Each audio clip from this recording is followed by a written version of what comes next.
করে দেওয়া হবে। যার কৃতকর্ম, যার আমলনামাটা ডান দিক থেকে দেওয়া হবে। আল্লাহ পাক বলেছেন فَأَمَّا مَنْ أُوتِيَ كِتَابَهُ بِيَمِينِهِ, অর্থাৎ ওই দিন যাকে ডান হাতে কিতাব দেওয়া হবে, খাতা দেওয়া হবে, সে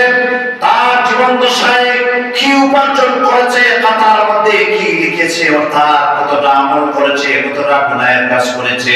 ওই আমলনামাটা যদি তাকে ডান দিক থেকে দেওয়া হয়, আল্লাহ কোরআন বলছেন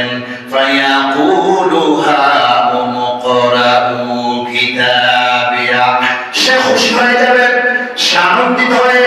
তার সাথী সঙ্গী যারা দুনিয়ায় ছিলেন, তার বউ ছিল, তার প্রেমিক ছিল, প্রেমিকা ছিল, বন্ধু ছিল, বান্ধব ছিল, তার নিকট আত্মীয় ছিল, অর্থাৎ এই পৃথিবীতে যাদের সঙ্গে